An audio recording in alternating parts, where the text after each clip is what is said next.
Bonjour à tous et bienvenue pour suivre la 5e manche de la Coupe de France PMU. Nous sommes à Paris-Camembert et à mes côtés, un homme qu'on ne présente plus, c'est Thomas Vauclair. Bonjour Thomas, comment ça va 48 heures après la belle victoire de Brian Coquard. Ça va, l'équipe tourne bien, les jambes sont bonnes, celle de Brian aussi, notre leader, donc tout va bien. 10 victoires déjà pour votre équipe, Direct Energy, c'est mieux qu'espéré.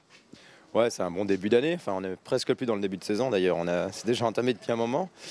Aujourd'hui, c'est Paris-Camembert. On a deux équipes, une autour des Flandres, c'est encore une autre catégorie de course. Nous, on va s'occuper de notre manche de Coupe de France et on va essayer de faire comme vendredi à la route à Delhi, quoi. Pourquoi pas la 11e victoire aujourd'hui avec un parcours assez difficile aujourd'hui.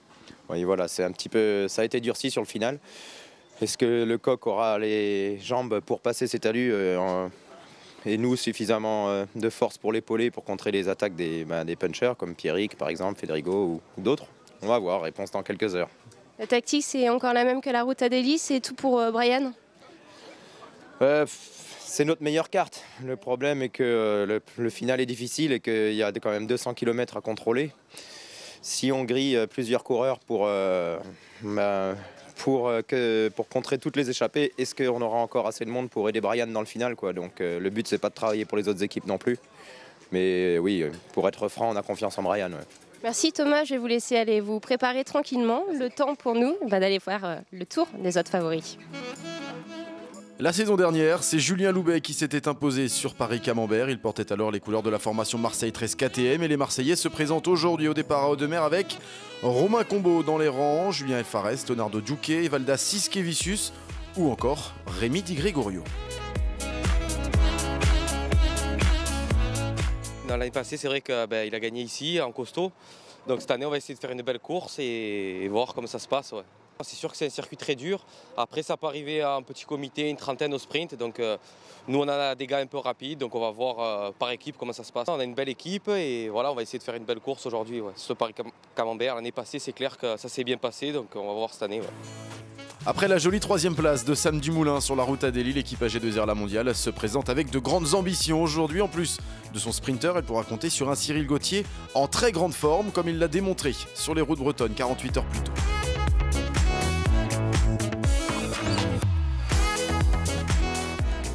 Ça va, sans trop aller, c'est pas la grande forme, mais voilà, je suis pas mauvais, mais je suis pas spécialement bon, donc j'attends des meilleures sensations. J'espère que sur les prochaines courses qui arrivent, comme l'Amstel, Flèche ou Liège, je serai bien meilleur, mais bon voilà, j'arrive quand même à faire la course, à être présent. Maintenant, j'espère qu'on arrivera à concrétiser. Ça fait quelques années que j'ai pas fait Paris-Camembert, le circuit a changé. Je crois que tous les ans, ils essayent de durcir un peu la course pour éviter que ça arrive un peu groupé. Voilà, j'espère que cette année, j'arriverai à sortir et à arriver voilà, dans un petit groupe pour la gagne. On a plusieurs cartes, dont moi et Sam. C'est vrai que Sam, voilà, s'il y a une arrivée voilà, avec Brian voilà, au sprint, je pense que c'est la meilleure carte. Ensuite, moi, voilà, à moi de faire la course dans les derniers kilomètres voilà, avec les bosses qu'il y a pour pouvoir voilà, peut-être piéger les sprinters aussi. Deuxième du sprint à Vitré, on retrouve également Clément Venturini pour la formation Cofidis, parfaitement lancé par Borut Bozic. Il ne lui a pas manqué grand-chose pour lever les bras. En cas de nouvelle arrivée au sprint, aujourd'hui, il sera surveillé de très près.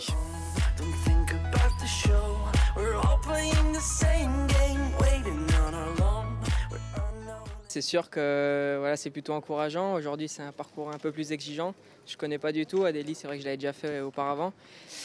Mais bon, voilà, on va essayer de profiter de l'engouement actuel chez Cofidis entre le doublé sur la classique Loire-Atlantique et une belle place à Delhi. C'est sûr que j'ai rattaqué donc, Lord Cholet, donc ça fait que 3 courses.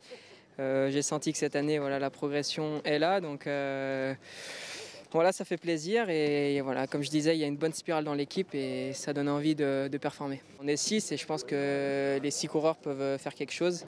Donc voilà, on va essayer de conclure ça correctement. La formation FDJ se présente-t-elle avec de jeunes coureurs? On retrouve Jérémy Maison, Marc Fournier, Pierre-Henri Le Cuisinier ou encore Lorenzo Manzin. L'équipe cycliste de l'Armée Terre, toujours très active, que ce soit dans les échappées et dans les sprints, se présente aujourd'hui avec Johan Barbas, Julien Duval ou encore Yann Guyot, l'ancien champion de France chez les amateurs. Chez HBBTP au R93, on notera la présence de Guillaume Levarlet, de César Biel, mais aussi d'Alo Yakin et de Romain Feillu. Le leader de la Coupe de France PMU est présent également avec le maillot de l'équipe belge Wallonie-Bruxelles. Il s'agit évidemment de Baptiste Plancart. Pour la formation Fortunéo Vital Concept, on retrouve une équipe compétitive avec Chris Anker Sorensen, Kevin Le Danois, Florian Vachon, Anthony Delaplace ou encore Pierrick Fédrigo. Le départ va bientôt être donné, un mot avant, avec Pierrick Fédrigo. Pierrick, motivé aujourd'hui?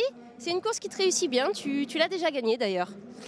Oui, je l'ai gagné en 2013. L'an dernier, je me fais battre de pas grand-chose, je fais deuxième. Donc voilà, j'espère que la course sera belle. On a eu des bonnes conditions climatiques aussi. Donc voilà, j'espère que le résultat sera là. Le scénario de course idéal pour toi, ce serait forcément une course difficile et rythmée pour essayer d'éliminer le plus de sprinters possible. Oui, parce que c'est vrai que c'est souvent une course qui arrive avec des petits groupes de 15-20 coureurs. Et bon, c'est vrai que pour moi, ça serait pas forcément l'idéal, mais ça serait plus voilà, une course de mouvement dans le final, arriver avec 3-4 coureurs, quoi. Le final a été modifié, il paraît plus dur, c'est pas pour te déplaire? Ouais, bon, la dernière difficulté, on l'a passée déjà l'an dernier, donc je la connais bien, mais une deuxième fois pour finir, ça sera la plus dure des difficultés, quoi. Merci Pierrick, je vais te laisser rejoindre tous tes copains pour prendre le départ, parce que Paris-Camembert, c'est parti. Le départ de cette 5e manche de la Coupe de France PMU est donné sous le soleil et sous les yeux du maire de Pont-Audemer et de Guy Brien, le président de l'organisation. Au programme aujourd'hui, 205 km en direction de l'Orne et de Vimoutier où l'arrivée sera jugée. Parmi les nouveautés évoquées par les coureurs, la double ascension de la côte de la Cavée à Croûte et ses pourcentages élevés. Autant dire qu'avec cette difficulté, tous les sprinteurs ne passeront pas et on pourrait voir des hommes forts sortir dans le final et pourquoi pas un homme s'imposer en solitaire. Rappelons que l'année dernière, c'est Julien Loubet et Pierrick Fédrigo qui s'étaient disputés la victoire. On n'avait pas eu de sprint massif, alors peut-être que cette année, ce scénario se reproduira, le kilomètre 0 et c'est parti pour le départ réel. On va assister tout de suite aux premières offensives, comme à chaque fois lors des manches de la Coupe de France PMU. Et le premier attaquant de la journée s'appelle Jon Inzausti pour la formation Euskadi Basque Country Murias. Les Espagnols ne sont que 5 coureurs au départ de cette épreuve, mais tout de suite Inzausti lance les hostilités et tente de former la première échappée de la journée. Difficile toutefois de creuser un écart conséquent, lui qui avait pris une prometteuse 11e place sur une étape de la Méditerranéenne. Nouvelle tentative de sortie, cette fois c'est Giacomo Tomio de la formation Roth qui prend sa chance. À nouveau un jeune coureur qui s'illustre puisque l'Italien n'a que 20 ans. Il roulait l'an passé pour Roth Skoda. Il dispute sa 2e saison chez les professionnels. Début de course nerveux puisque pour l'instant, après 5 km de course, toutes les tentatives sont reprises. Après 10 km de course, Tomio résiste. Il est même rejoint par 2 coureurs. Il s'agit de Julien Duval pour la formation cycliste de l'Armée de Terre, on l'a reconnu. Et puis Peyo Olaberria pour la formation Basque Euskadi, très active depuis le début de la course.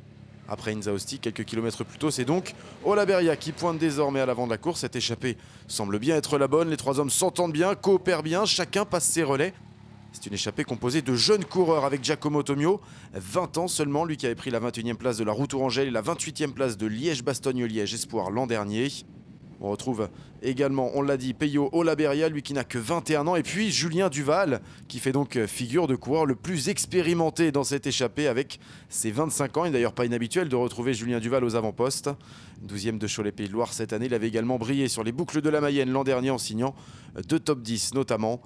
Après 15 km de course, le trio compte 1 minute d'avance et derrière, visiblement, on a décidé de laisser filer pour l'instant. Qui va prendre la chasse à son compte. Il faut bien sûr s'attendre à ce que la formation Direct Energy roule comme elle l'a fait précédemment sur les courses où Brian Cocard était présent, sauf que cette fois, personne n'a l'air réellement décidé à rouler, tout le monde se regarde et l'écart va enfler sérieusement pour atteindre les 4 minutes et même 7 minutes après 30 km de course. Pour l'instant, on discute, c'est tranquille à l'avant de ce peloton, pas de panique, mais attention à ne pas laisser quand même trop d'avance à cette échappée. A l'inverse du peloton, les relais sont appuyés, on coopère à la perfection devant. L'écart dépasse même les 10 minutes après 38 km de course. Toujours pas de réaction du peloton, ça fait l'affaire du trio. Pour le moment, rappelons leur identité. Giacomo Tomio, Peyo Olaberria et Julien Duval. Changement de physionomie en tête de peloton. La poursuite est désormais assurée par le team Direct Energy. On s'en doutait. La formation de Jean-René Bernaudot allait forcément à un moment ou à un autre prendre les choses en main. Et à ses côtés, c'est l'équipe AG2R La Mondiale également en force, alors que l'on a parcouru 39 km 700 après 1 heure de course. Dans le peloton, on retrouve des visages bien connus à l'image de Pierrick Fédrigo, 2e l'an passé, vainqueur en 2013. Brian Cocard est là également, lui qui cherchera à décrocher le 11e succès de sa formation cette saison. Il a déjà levé les bras à 2 reprises sur l'étoile de Bessèges et sur la route Adélie de Vitré. Et Valdassis Kevicius est présent également aux avant-postes du peloton, un peloton toujours emmené par les hommes de la formation Direct Énergie. Le Marseillais s'était quant à lui illustré sur les routes de Paris-Nice. On l'avait vu très régulièrement échapper. Ils sont là, les Delco Marseille-Provence, KTM également à l'avant.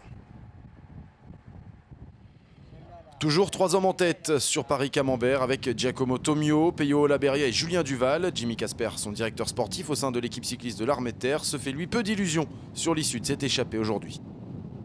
L'objectif c'est de prendre les points pour les MG parce que malheureusement cette échappée n'ira pas au bout.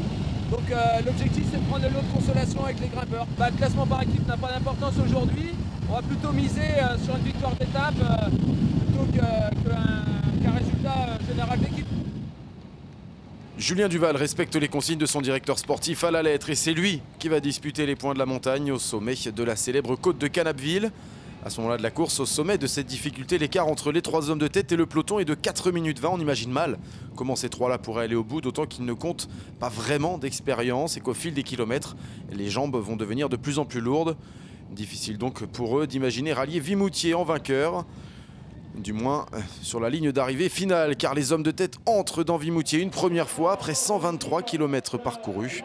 Un premier passage sur la ligne est prévu pour ces 3 hommes, qui compte toujours un petit peu plus de 4 minutes d'avance. Le peloton à son tour se présente sur la ligne avec 4 minutes 20 sur les échappées. C'est toujours l'équipe Direct Énergie qui mène la chasse. Il reste 80 km à parcourir avec pas moins de 7 ascensions au programme.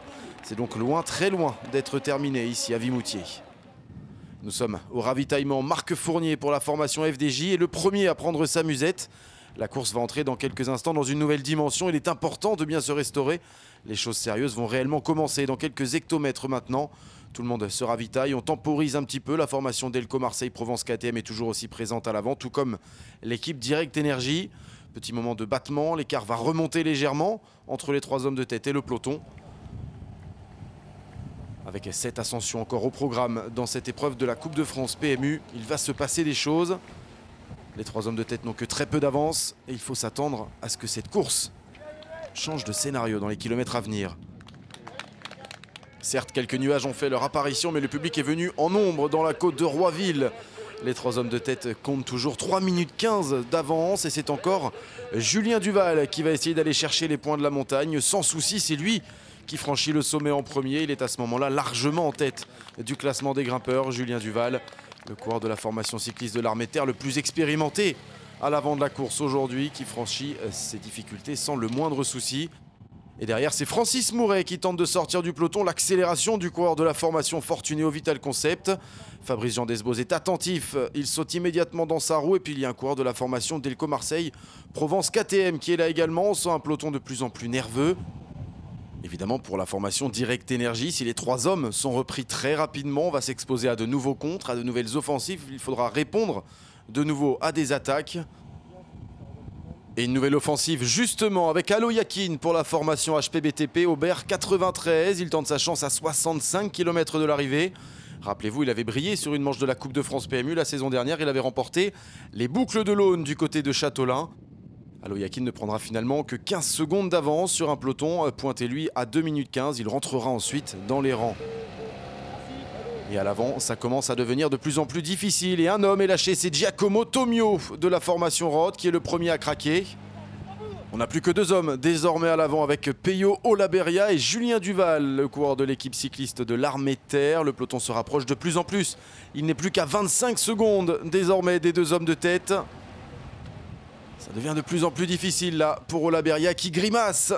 Julien Duval, lui, ça va pour l'instant.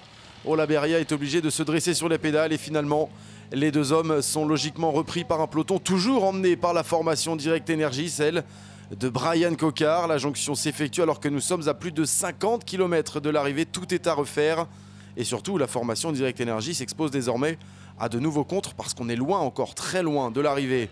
Deuxième passage dans la côte de Canapville, un peloton groupé emmené toujours par les coéquipiers de Brian Coquard, de Thomas Voeckler qui tentent de verrouiller cette course.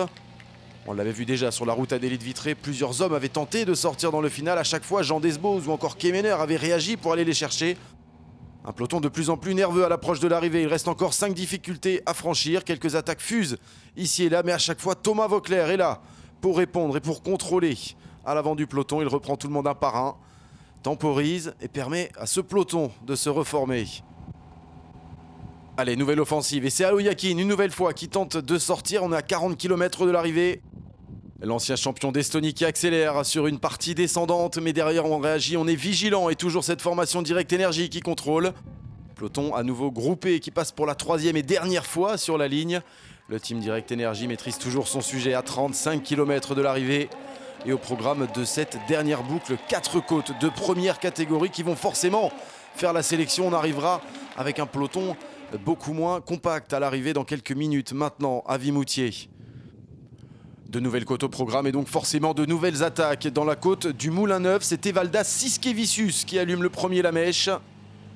Brillant sur les routes de Paris-Nice, le coureur de la formation marseillaise trouve un autre homme dans sa roue. C'est un coureur de la formation Fortuneo Vital Concept qui tente de le suivre. C'est Florian Vachon qui est là, déjà offensif à Vitré. Evaldas Siskevicius qui essaye de s'accrocher. Ça devient difficile. Florian Vachon qui vient le relayer. Et derrière eux, la formation Direct Energy qui tente de revenir. On a l'équipe AG2R La Mondiale un petit peu plus loin. La formation Cofidis également. On aperçoit les casques rouges et blancs. Et ce sont bien ces deux hommes qui parviennent à créer un petit écart. Florian Vachon, présent à l'avant. Florian Vachon pour la formation Fortuneo Vital Concept. On l'avait déjà vu bouger dans le final de la route Adélie de Vitré. Et puis cet homme, Evaldas Siskevicius, très souvent en échappé sur les routes de Paris-Nice. Il a porté le maillot de meilleur grimpeur notamment. Et les deux hommes qui discutent, qui se relaient. Il va falloir travailler sérieusement et surtout travailler collectivement si on veut espérer aller au bout pour les deux hommes. Et attention, là, Evaldas Siskevicius qui est allé tout droit. C'était à droite qu'il fallait prendre. Florian Vachon a freiné. Evaldas Siskevicius n'a pas eu le temps de s'arrêter pour changer de direction et ça condamne les deux hommes. Il n'y a plus personne à l'avant désormais. Nouvelle ascension, c'est le mur des Champeaux. Et là, le peloton explose littéralement. La sélection s'opère par l'arrière et l'enchaînement des difficultés fait son effet. Ça devient de plus en plus difficile. C'est terminé pour Clément Penven de l'Armée de Terre, pour Olivier Chevalier, pour Alberto Nardine, pour Mathias Krizek, pour les coureurs de la formation HPBTP Aubert 93. Ça devient de plus en plus compliqué. Idem pour Sébastien Chavanel que l'on voit ici sur la droite de la route. Oh, elle fait mal, elle fait des dégâts cette côte. Florian Vachon en difficulté également, lui qui en plus a connu cette petite erreur de parcours il y a quelques instants avec Evaldas Siskevicius. Ça coince à l'arrière de ce peloton. Et devant, on retrouve la formation Cofidis pour faire le tempo. Et c'est Stéphane Rossetto qui roule alors qu'il y a un groupe qui est sorti devant. Un groupe de 4 hommes qui s'est détaché dans l'avant-dernière ascension. Nous sommes à 20 km de l'arrivée. On retrouve 4 garçons. Cyril Gauthier est là. Anthony Delaplace, Pierrick Fédrigo et Brian Cocard. Attention, parce qu'avec ce groupe à l'avant, il peut se passer énormément de choses. Il a de bonnes jambes, on le sait. Cyril Gauthier qui en remet une, qui accélère à l'avant de la course. Pierrick Fédrigo avec en sa compagnie Anthony Delaplace, 2 coureurs de la formation Fortuneo Vital Concept. Il ne faut pas se regarder. Il ne faut pas surtout pas laisser trop d'avance à Cyril Gauthier. Anthony Delaplace qui va faire la jonction avec le coureur Terreciel. Pierrick Fédrigo et Brian Cocard sont lâchés désormais. Cyril Gauthier et Anthony Delaplace dans la cavée de croûte. Mais aucun des deux ne semble vouloir attaquer, ne semble pouvoir attaquer pour l'instant en tout cas. Cyril Gauthier qui fait le tempo, Anthony Delaplace qui court à domicile. Aujourd'hui, rappelons-le, Anthony Delaplace face à Cyril Gauthier. Eh bien, si ces deux hommes-là se jouaient la gagne, Anthony Delaplace en a fait des efforts sur toutes les courses. Il s'échappe, Anthony Delaplace. Il ne compte jamais ses efforts. Son dernier succès, c'était en 2011 du côté de la Polynormande. C'était déjà une manche de la Coupe de France. Cyril Gauthier, lui, n'a jamais levé les bras avec cette nouvelle tunique. Celle de la formation AG2R La Mondiale. Sa dernière victoire à Cyril Gauthier, c'était en 2014 sur le Tour du Limousin. Ces deux hommes vont-ils se jouer la gagne? Attention parce que ça revient derrière. On le voit, ce peloton qui revient très fort. Vont-ils tenir? L'an dernier, Julien Loubet et Pierrick Fédrigo avaient tenu. Ils s'étaient disputé la gagne à 2 et c'est Julien Loubet qui avait levé les bras. Cyril Gauthier ou Anthony Delaplace, ils sont à 5 km de l'arrivée. Quel scénario extraordinaire dans cette édition de Paris-Camembert. Les deux hommes qui voient la ligne d'arrivée maintenant. Cyril Gauthier et Anthony Delaplace pour se jouer la gagne. Cyril Gauthier ou Anthony Delaplace. L'accélération du coureur de la formation Fortuneo Vital Concept. Cyril Gauthier qui résiste. Cyril Gauthier encore, le peloton qui revient. Mais c'est bien ces deux hommes-là qui vont se jouer la gagne. Et c'est Cyril Gauthier le plus fort. Victoire pour le coureur de la formation AG2R La Mondiale. Anthony Delaplace prend la 2e place. Et c'est Romain Feillu qui vient chercher la 3e. Les organisateurs le savaient, avec cette nouvelle difficulté dans le final, le scénario ne serait pas le même. Et c'est bien Cyril Gauthier qui était le plus fort aujourd'hui. Anthony Delaplace doit se contenter de la 2e place de son côté. Toutes les félicitations de Samuel Dumoulin, de toute la formation AG2R La Mondiale, de Julien Bérard également pour le vainqueur du jour. Cyril Gauthier, première victoire pour lui sous le maillot de la formation AG2R La Mondiale.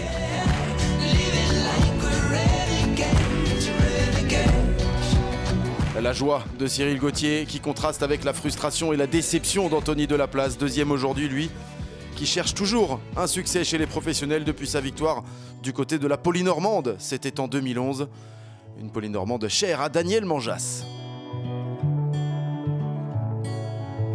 Ça fait depuis 2011 que j'ai pas gagné chez les pros, alors je me disais, en plus Paris-Camembert c'est une course en Normandie, donc voilà, j'avais à cœur de briller, mais bon, c'est comme ça, ouais. Bon, bah, la forme est là, on va dire que c'est le principal aujourd'hui, mais voilà, j'espère lever les bras bientôt. On fait pas trop du vélo pour terminer 2e, mais bah, c'est comme ça. On est sorti à 4 avec Pierrick et Brian et Cyril, et Pierrick m'a fait la cassure et on a réussi à enterrer Brian, c'était le principal. On s'est dit, bon bah voilà, après ça aurait été mieux que ce soit Pierrick avec Cyril, parce qu'au sprint il avait une chance de gagner. Après c'est comme ça, le scénario, on les fait pas à l'avance, mais ouais, je suis déçu parce que voilà, l'équipe fait une entame de saison un peu compliquée et on a réussi à se remobiliser là depuis 2 semaines, et voilà, après j'aurais bien aimé gagner pour toute l'équipe Fortunéo Vital Concept, parce qu'avec Cyril on se connaît bien, et puis en général on est deux bourrins, on ménage pas trop nos efforts quand on est en tête de course. Cyril il est comme moi, il en remet toujours, et voilà, bon, j'ai essayé de me canaliser quand même parce que je savais qu'au sprint ça allait être compliqué. Après je ne l'ai pas relayé les 800 derniers mètres exprès pour avoir une chance de gagner au sprint, mais même dans sa roue ça n'a pas suffi. Ouais.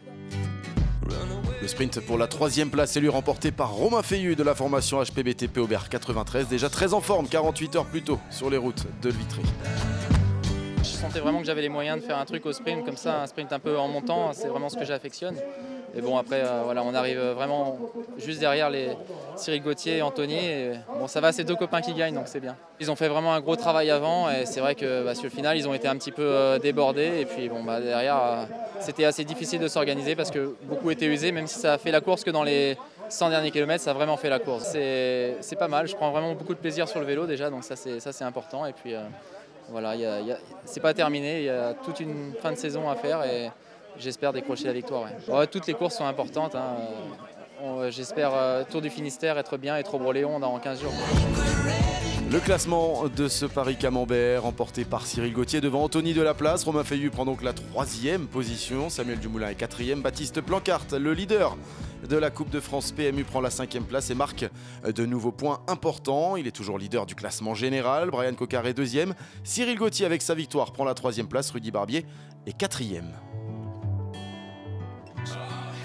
5e c'est bon, mais je suis un peu déçu. Mais c'est vrai que pour le classement de Coupe de France, c'est une bonne journée. Ouais. La forme est bien, mais il n'est pas comme il faut. J'espère de faire encore un peu plus d'entraînement. Comme ça, la forme va venir pour le 4 jours de Dunkerque et les autres courses comme Trobreléon et Tour de Finistère. Je savais que parce qu'ils ont contrôlé toute la journée, avec le boss comme ça, c'est dur pour contrôler la course. Mais Coquard était très fort. C'est que dommage qu'il n'avait pas plus de coéquipiers à la fin, mais les 2 restaient devant, c'est dommage. Sinon, j'ai fait un podium, mais bon, c'est la course, je pense. Au terme d'un gros numéro, c'est donc Cyril Gauthier qui s'impose sur Paris-Camembert, son premier succès depuis 2014. Avec le vainqueur de Paris-Camembert, Cyril Gauthier, ça y est, elle est là la victoire, ça fait du bien. Ouais, ça fait du bien, la dernière remontée à 2014. Après voilà, j'aimerais gagner plus souvent, mais bon, le tempérament d'attaquant n'est pas toujours récompensé, et aujourd'hui ça sourit. Aujourd'hui justement, ça a été une course très difficile sur le final, on t'a vu à l'attaque en attendant les dernières difficultés. Ouais, après il y a la première partie avant de rentrer sur le circuit, ça a été assez calme. Et après c'est vrai qu'il y a eu pas mal de bastons sur le final, et puis c'est ce qui a fait qu'il y a eu un peu une course nerveuse et offensive. Ça a été chaud avec le peloton derrière qui pouvait rentrer à tout moment. On s'est dit quoi? Ça va aller au bout ou pas? Ouais, je pensais peut-être que ce serait rentré parce que voilà, c'était assez loin. En plus, le vent qu'on avait, le vent de face aussi sur le final. Donc voilà, c'était qui tout double. Et puis aujourd'hui, comme je dis, ça a souri. Les courses prochaines pour Cyril Gauthier, c'est quoi? Là, je pars ce soir au circuit de la Sarthe et ensuite je fais Amstel, Flèche et Liège. Merci beaucoup Cyril d'avoir été avec nous et merci à vous de nous avoir suivis. Je vous dis à très vite, on se donne rendez-vous le 14 avril, ça sera dans le Schnorr, pour suivre la 6e manche de la Coupe de France, le Grand Prix de Denain. A bientôt, ciao.